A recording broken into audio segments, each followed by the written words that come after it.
Teníamos para hoy también, hay dos artículos independientes sobre actividad estelar que la verdad es que me parecieron muy interesantes. Hay uno que salió el lunes en Nature Astronomy, que a mí me gustó mucho, sobre eyecciones de masa coronal en otras estrellas. Por cierto, los autores son 6 autores.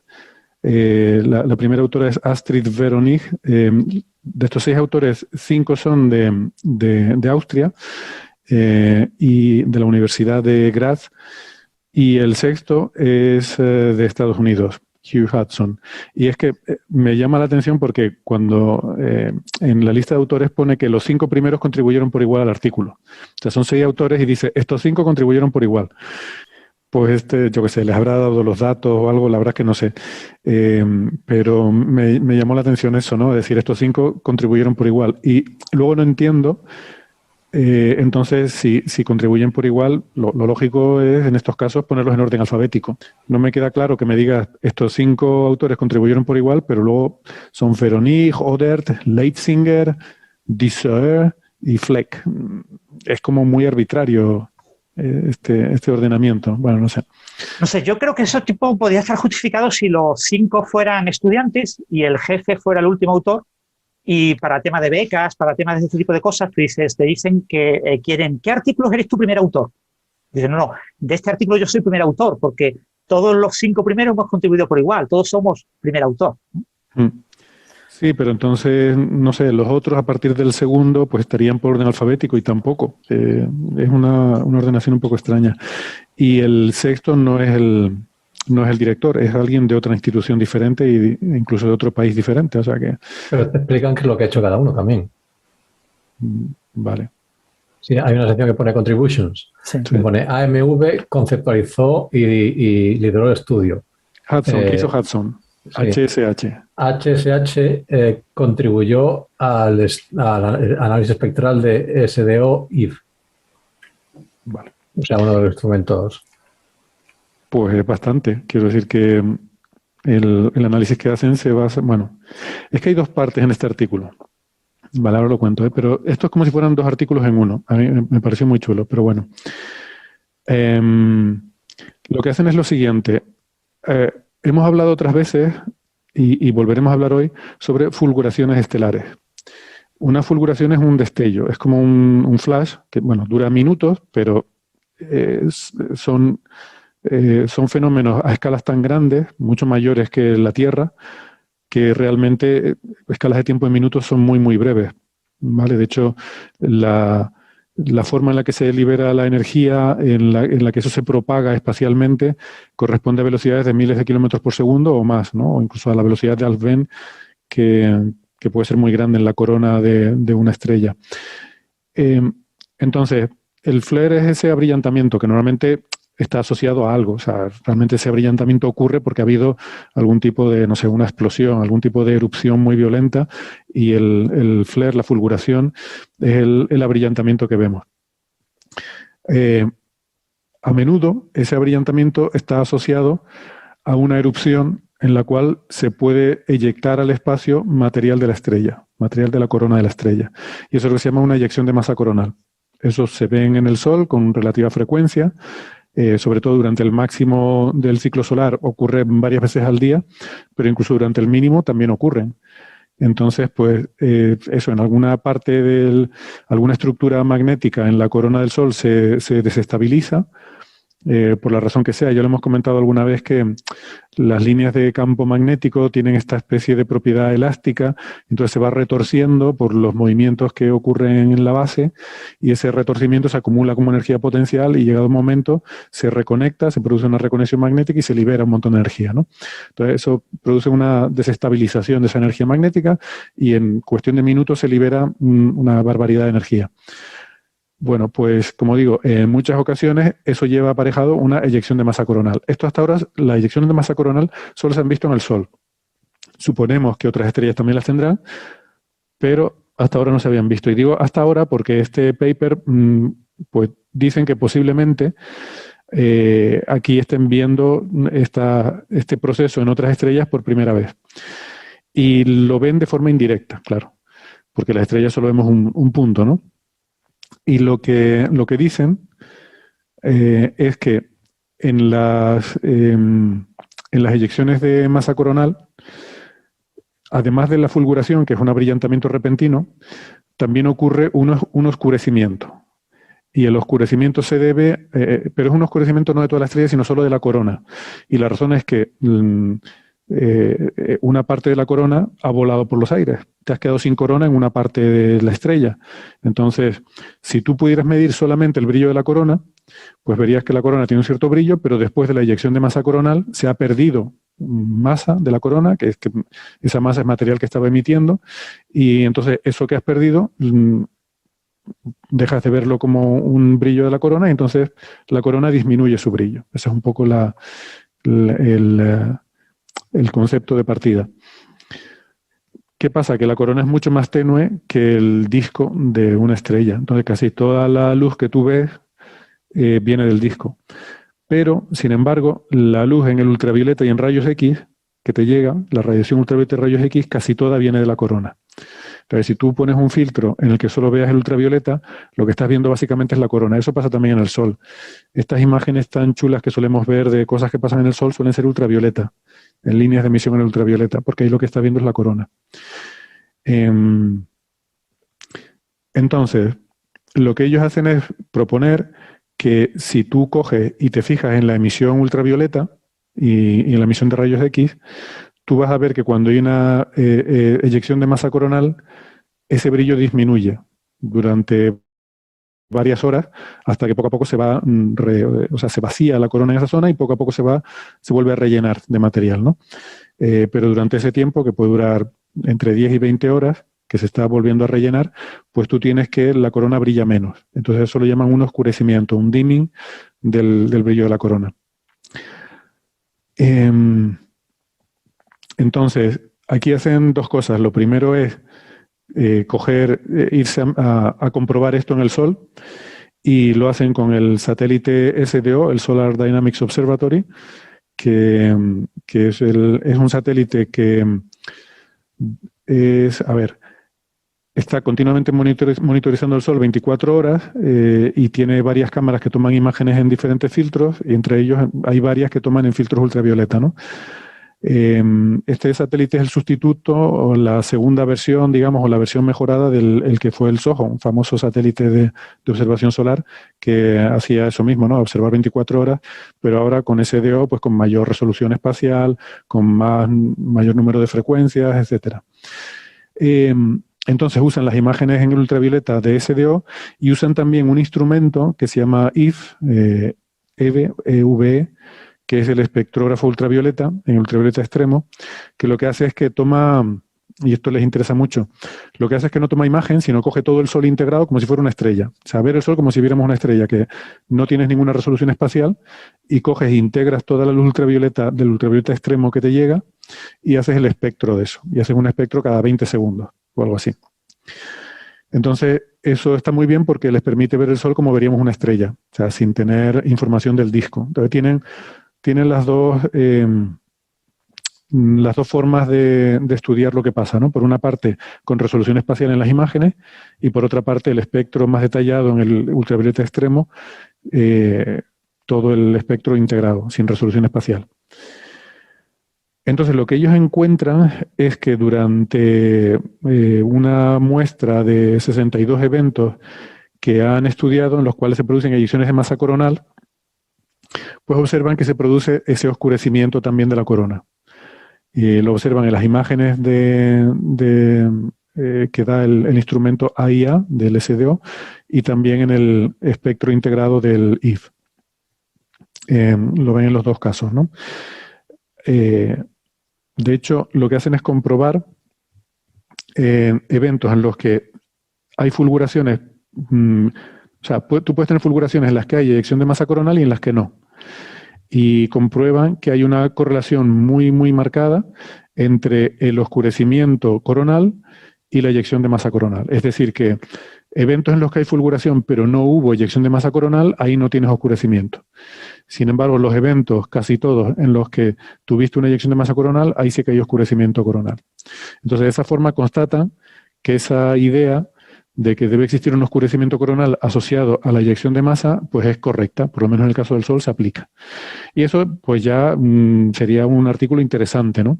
Que eso probablemente es lo que hacen en colaboración con este señor de Estados Unidos, ¿no? Con Hugh Hudson, que parece que es el que les ayudó a analizar los datos de SDO. Y luego, por otra parte, lo que hacen es que se van a datos de rayos X tomados con el XMM Newton y con el observatorio Chandra y observan una serie de estrellas en rayos X. En concreto, 200 estrellas. Y cogen curvas de luz de estrellas para intentar encontrar también estos oscurecimientos, ¿no? O sea, una vez que lo han comprobado que en el Sol funciona, pues lo van a aplicar a otras estrellas. Y encuentran que algo así como 21 de esa muestra de 200 estrellas encuentran 21 eventos de oscurecimiento en 13 estrellas diferentes. ¿Vale?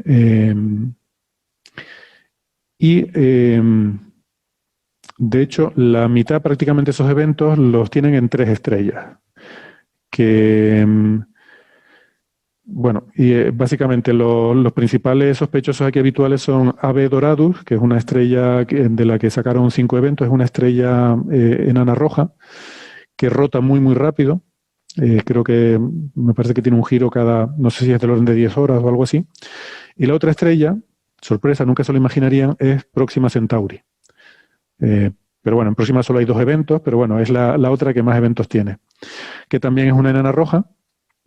Y es una estrella muy conocida porque hemos dicho otras veces que se han visto fulguraciones y de hecho superfulguraciones y luego hablaremos más sobre eso, ¿no? Sobre observaciones de Próxima Centauri.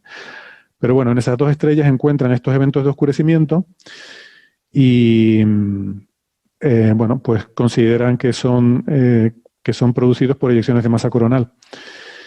De hecho, en AB Doradus encuentran una cosa curiosa, ¿no? En esa estrella se ha visto en trabajos anteriores con la técnica de imagen Doppler, que tiene una mancha muy potente y muy prominente en el polo. Esta es una estrella además que tiene una inclinación de unos 60 grados respecto a nosotros, o sea que estamos viendo prácticamente casi que de frente uno de los polos de la estrella. No sabemos si el polo norte o el polo sur, pero bueno, uno de los polos. Y además en el polo hay una mancha, ¿no? Esto es muy diferente a como ocurre en el Sol. El Sol suele tener las manchas cerca del ecuador. Pero estas estrellas son muy diferentes, seguramente su dinamo también es diferente. Estas son totalmente convectivas, ¿verdad, Carlos? Las estrellas enanas rojas, si no recuerdo mal. Sí. Sí, ¿no?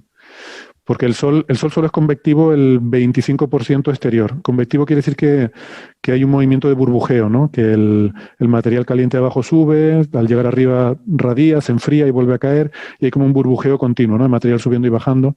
Y ese movimiento convectivo es muy importante para producir campo magnético.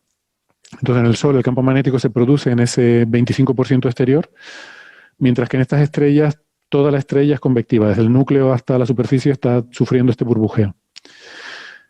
Entonces, en esta estrella, que como digo, tiene una mancha en el polo y que lo estamos viendo, dicen que la duración desde que ocurre el flare, desde que ocurre la fulguración hasta todo el periodo de oscurecimiento, es mayor que el periodo de rotación de la estrella.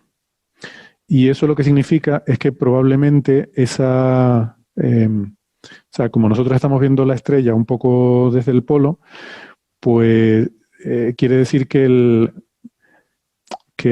la localización en la cual se produjo esa erupción está cerca del polo. Y por eso, aunque la estrella rote, no nos lo oculta, porque está siempre visible para nosotros, ¿no? Y esto, tampoco es sorprendente porque las manchas son, por lo menos en el caso del Sol, son los puntos, son los pies de las estructuras magnéticas que erupcionan y dan lugar a estas eyecciones de masa coronal.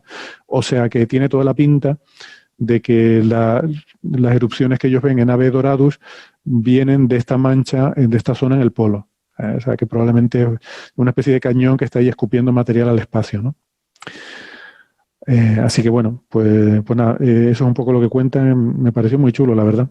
Es la primera, esto abre una nueva vía de estudio de magnetismo y de actividad estelar Como vemos, las enanas rojas vuelven a ser los sospechosos habituales de estrellas con muy mala leche, en las cuales se producen estas erupciones, y esto tiene muchas implicaciones para la astrobiología, ¿no? Porque las enanas rojas son las estrellas favoritas para buscar planetas por muchas razones.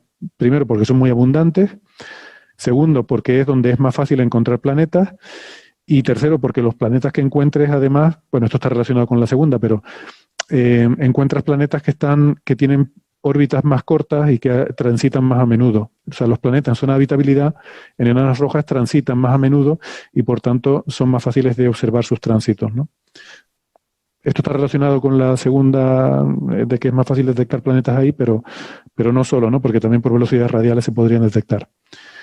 Así que es un poco, es un poco mala noticia para la esperanza de buscar vida que encontremos que estas estrellas son tan violentas, porque será más difícil en principio que la vida se pueda dar en esos planetas. No es imposible porque hay formas, ¿no?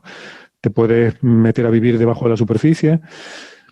Yo suelo decir que Marte, sí, suelo recordar que Marte hemos descubierto hace poco que perdió su atmósfera por la actividad violenta del Sol, y esto podría estar ocurriendo también en estas otras estrellas. Se podrían quedar sin atmósfera, lo cual sería un problema, pero me recordaba el miércoles pasado que tuvimos esta mesa redonda sobre vida en el universo, me recordaba Enrique Payet que Marte es pequeño comparado con la Tierra y que al ser pequeño tiene menos masa y menos capacidad de retener una atmósfera.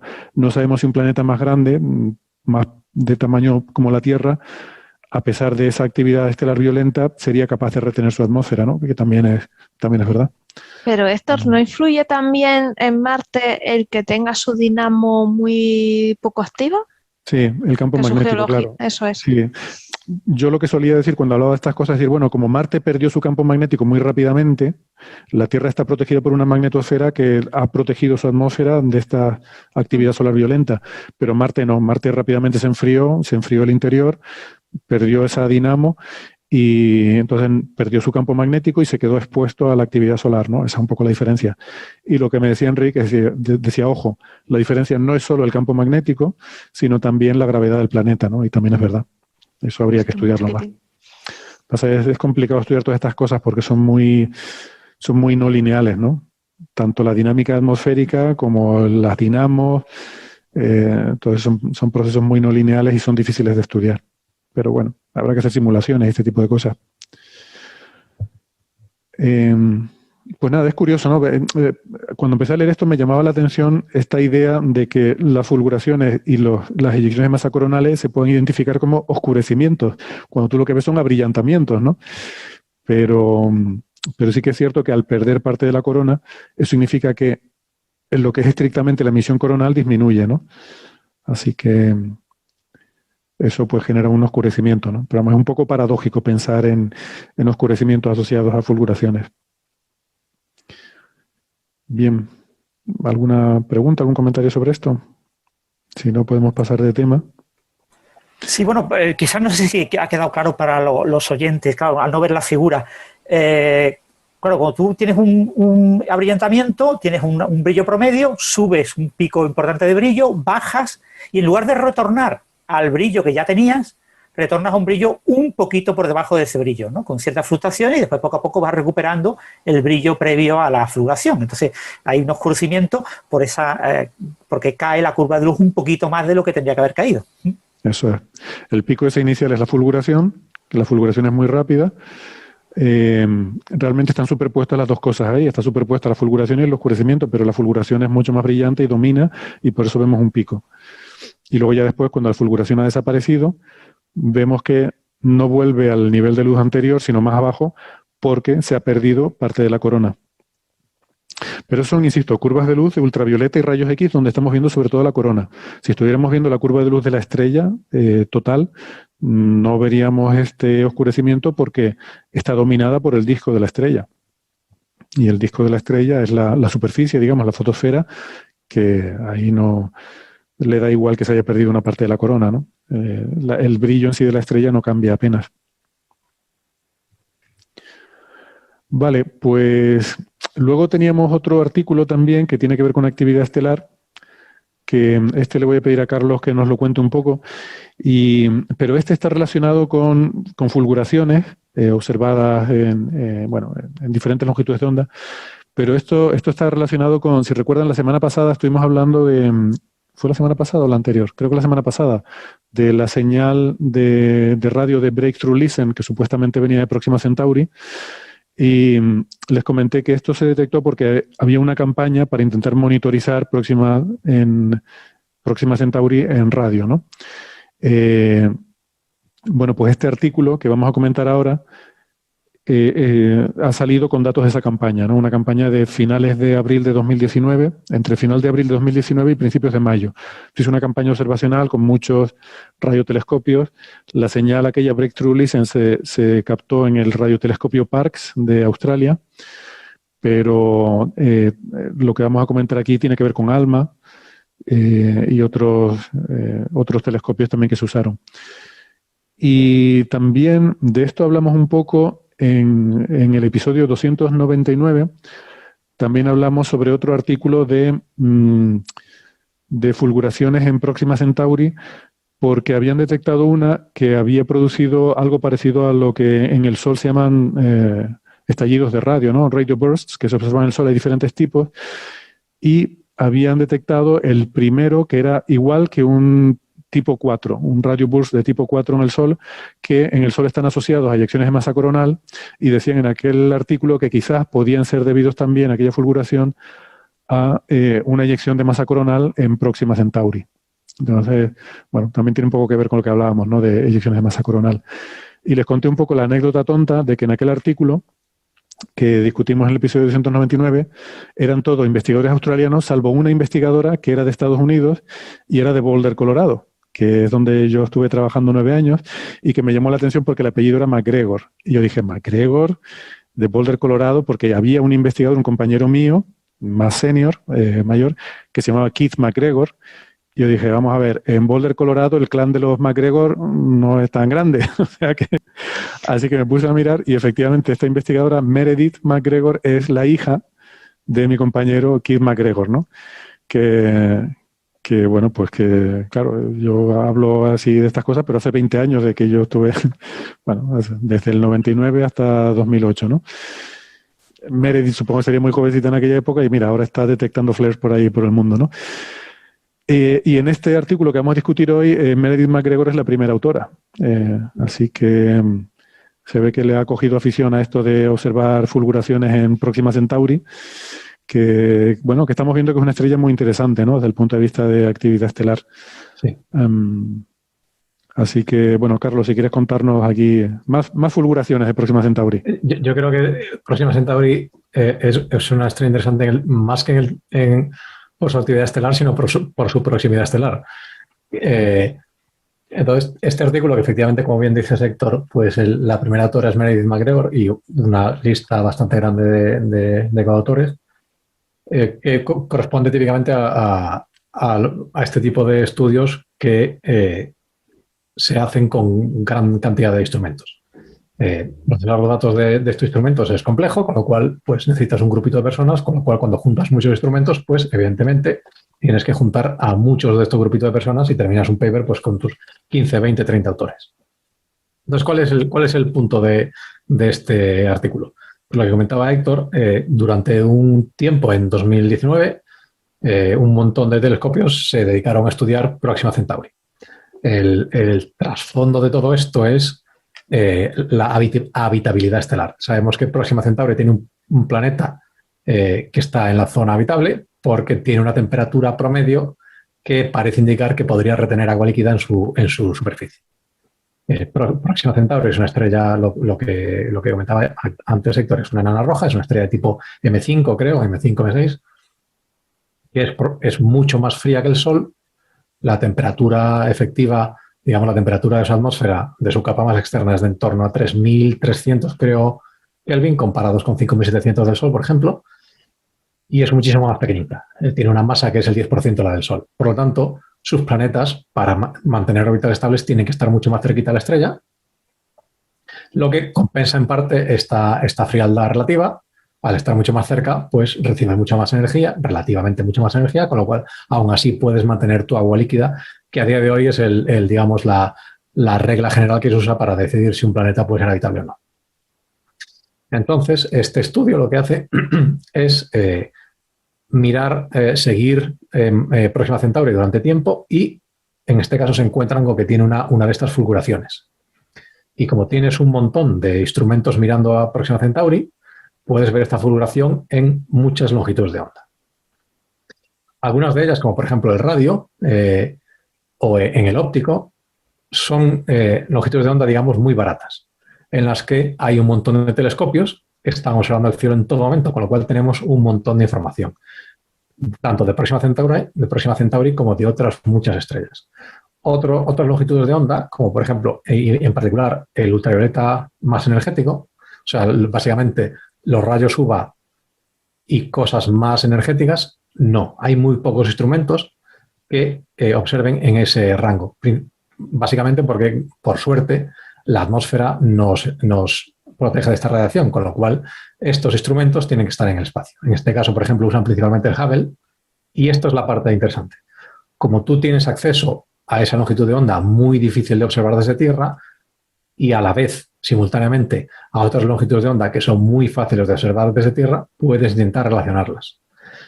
Estos rayos ultravioleta son súper interesantes en el tema de la habitabilidad porque pueden poner un límite a la presencia de vida. O sea, nosotros sabemos que este planeta de Próxima Centauri, que debe ser Próxima Centauri A, no sé, supongo que sería el primero en ser descubierto.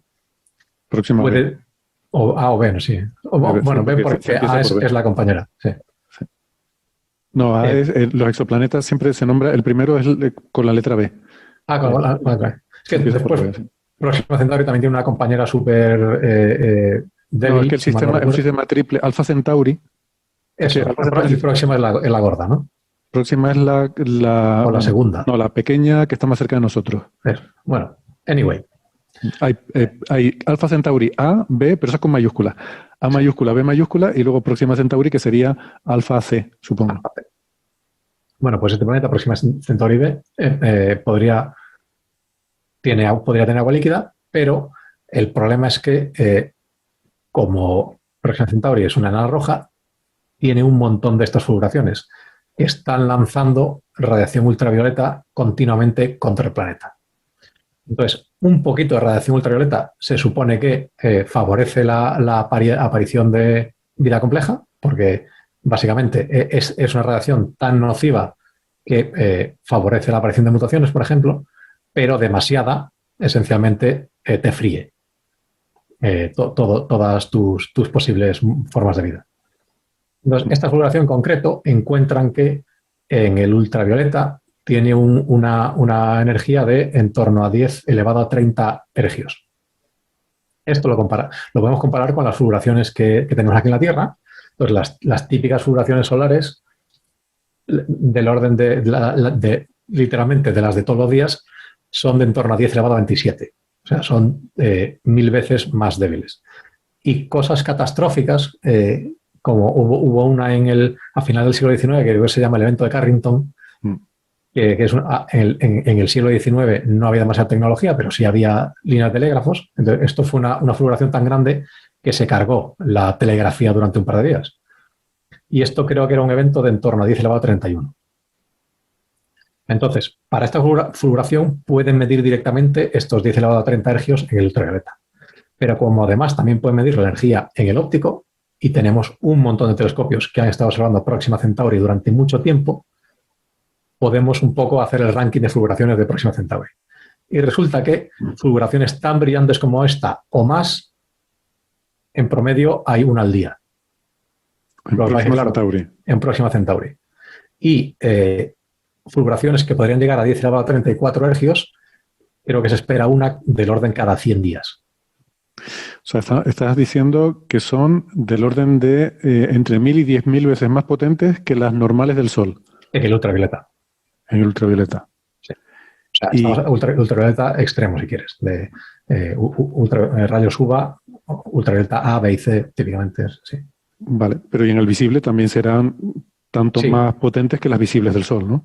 Lo que pasa es que el incremento, o sea, en el ultravioleta, por ejemplo, el incremento relativo en flujo es del orden de 10.000 veces. O sea, Próxima Centauri es 10.000 veces más brillante durante una fulguración. Sin embargo, el visible creo que es en torno a un 1% más brillante, una cosa así. O sea, Vale.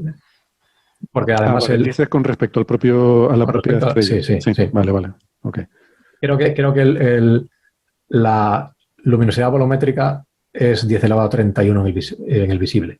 Y eso integra sobre toda la superficie de la estrella toda la luminosidad. Aunque en concreto creo que para este flare encuentran que la superficie emisora es muy pequeñita, creo que era en torno a 1% de la superficie. Es una mancha básicamente muy, muy pequeñita. Bueno, muy pequeñita, realmente no. Las manchas del Sol son mucho menores del 1% de la superficie, supongo. Pero, Sí. entonces, esto lo que te dice es que Es una 10 milésima o algo así de la superficie. aquí el error es bastante grande. Creo que podría ser entre o sea, una milésima a una centésima del tamaño de la superficie, pero sí. Entonces, lo que concluyen es que, o sea, Próxima Centauri, este planeta, está recibiendo este tipo de radiación de manera continua. Entonces, aunque no es este estudio, citan a otro de 2010 súper interesante, que los autores es Matt Tilley, Antígona Segura, que merece, ¿no? solo por ese nombre merece nombrarla, y otros, que lo que hacen es simulaciones de qué radiación llegaría a la superficie en un planeta como Próxima Centauri B, en base a este matraqueo de radiación ultravioleta. Entonces, es que, perdona, estaba pensando ahora, perdona que te interrumpa, que ¿sí? No solo estas fulguraciones son más potentes que las del Sol, sino que también el planeta está más cerca de la estrella. Está mucho más cerca de la estrella. Sí, y eso también, ahora no sé cuál es el tamaño del planeta, probablemente sea más pequeño. Es un juego de superficie efectiva, básicamente. Al estar mucho más cerca, tu superficie efectiva es mucho mayor. También si es un planeta mucho más pequeño, pues sería menor. Creo que es comparable a la Tierra en tamaño. La conclusión general es que está mucho más expuesto que la Tierra. También, y esto es solo radiación electromagnética. O sea, estas fulguraciones tienen una componente de partículas sobre la que influiría el campo magnético del planeta. Si tienes un campo magnético fuerte, te puede proteger de estas partículas cargadas, pero la radiación ultravioleta sigue pasando el campo magnético. Claro, estas eyecciones de masa coronal que estábamos diciendo antes, que de hecho en ese paper de antes decían que las observaban en Próxima, y también el artículo anterior que yo mencionaba, en el que hacían la analogía de ese estallido de radio con las eyecciones de masa coronal del Sol. O sea, todo apunta a que efectivamente esa estrella, además de las fulguraciones, también tiene eyecciones de masa, ¿no? O sea, que esos son proyectiles de partículas que golpean la atmósfera también. Sí. Entonces, este artículo de 2019, una de las cosas que dice es que lo que te protege realmente de esta radiación ultravioleta es el ozono, es el gas que entendemos, que además es relativamente abundante. Bueno, el oxígeno es relativamente muy abundante en el universo, con lo cual muchas de estas atmósferas se espera que tenga una capa de ozono.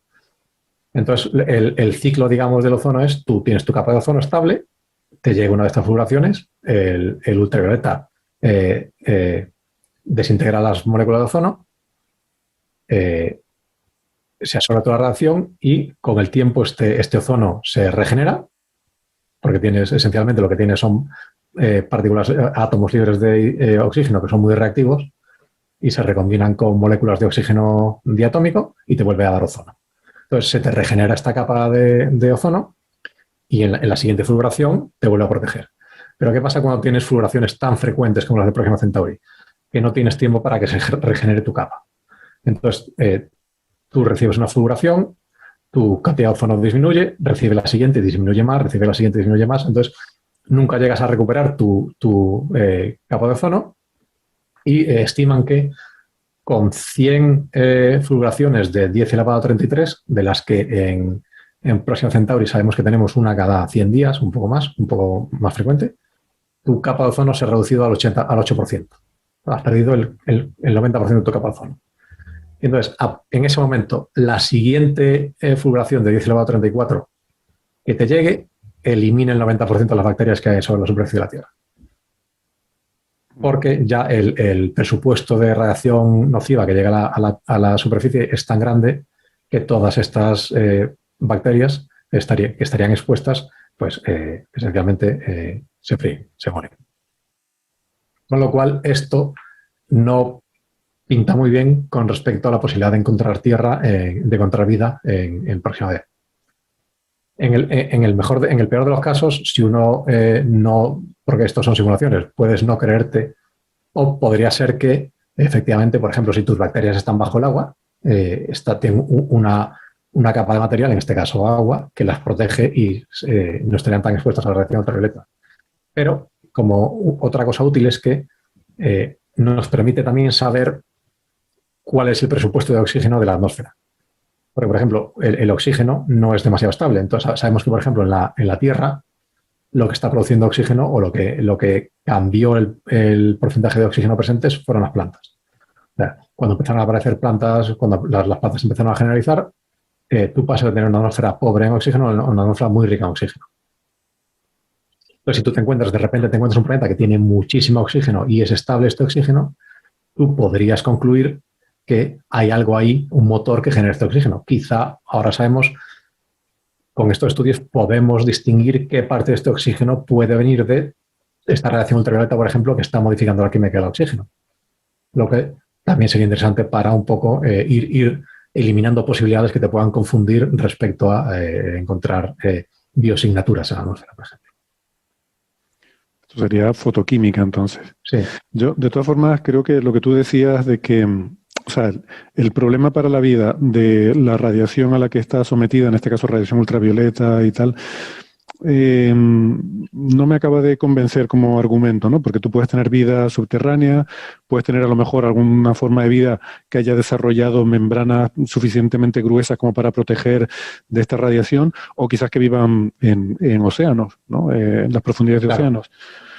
Pero sí que, solo por terminar, pero lo que sí es cierto es que estas superfulguraciones, las fulguraciones en general suelen estar asociadas a eyecciones de masa coronal. Y esas eyecciones de masa sí que pueden eliminar la atmósfera, ¿no? Como decíamos en el caso de Marte.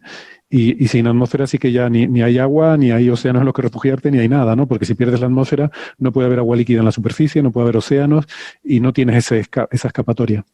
Pero también en el caso de Próxima tienes que tener en cuenta también la escala de esta fulguración. O sea, tú el tiempo que necesitas para cargarte el ozono y freír a las bacterias es muy corto. Estamos hablando de décadas.